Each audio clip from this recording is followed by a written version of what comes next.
Mr. President, I can still remember my first job like it was yesterday. I worked as a busboy at a local family restaurant during our small-town fair. And while that job only lasted a few days, I still remember how incredibly proud I was to have earned a few dollars myself. The next year, that same family hired me to bus tables and wash dishes year-round at their family restaurant. And I soon went from bussing tables to bagging groceries and then stocking shelves at the local grocery store. Now, I grew up on a small farming and ranching operation, so whether it was drying dishes after dinner or helping my dad with cattle, hard work was simply a requirement for every single member of my family. In addition to tending cattle, my dad worked as a utility lineman, and my mother worked in a factory inspecting wheels on the assembly line. Like a lot of Americans, I learned the dignity of work long before I ever held a job. I learned at home. Mr. President, everyone deserves a fair shot at success in this country. That is at the heart of why raising the minimum wage truly matters. Minimum wage workers are not just teenagers. They're single parents working 2 jobs to make ends meet. They're women working a minimum wage job at a movie theater for 8 years waiting for a raise. They're students working toward a degree that they hope will make all the difference in their lives. They're mothers and fathers working 40 hours a week, sometimes many more, to support their families. These are the Americans who work hard and earn the federal minimum wage and still find it difficult, some would argue impossible, to get ahead.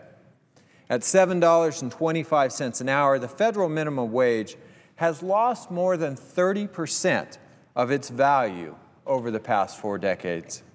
Groceries and housing, education and energy costs all continue to rise, but the minimum wage simply has not kept pace.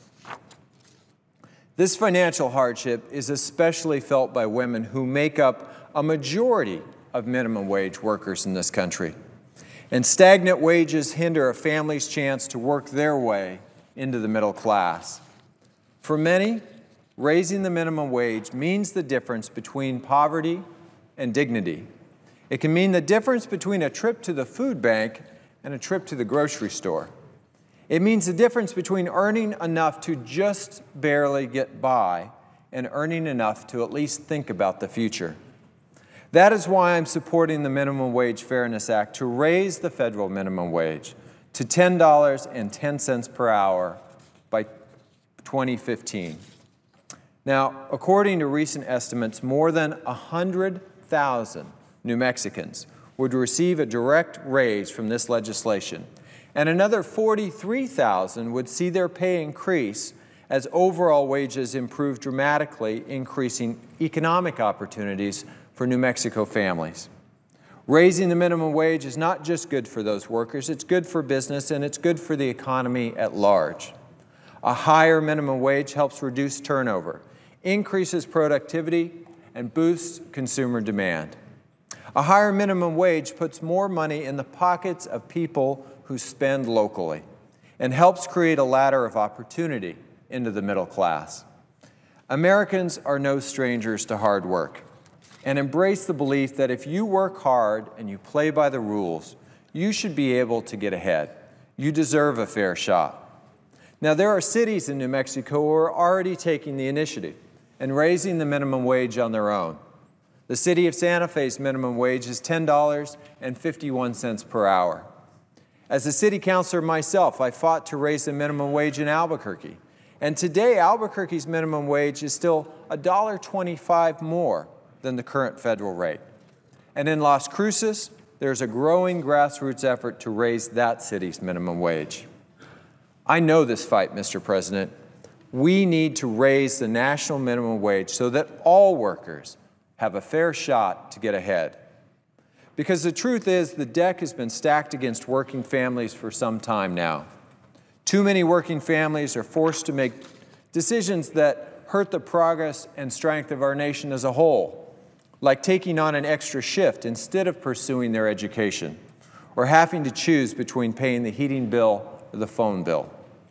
Raising the minimum wage is key to making this economic recovery work for all of us. But raising the minimum wage alone is not enough to constitute a middle-class economic agenda. We need to put preschool within the financial grasp of every working family. And we need to address the outrageous increases in college tuition and loan costs. We must invest in vocational training and help build the modern American manufacturing economy of the 21st century. And we must close the gender wage gap to ensure that women are paid what they deserve, paid equally with men. Fair, livable wages, together with educational opportunities for middle-class families. That's a formula for a real opportunity agenda. It's time to ensure that every New Mexican, every American has a fair shot, Mr. President. It's time to raise the minimum wage.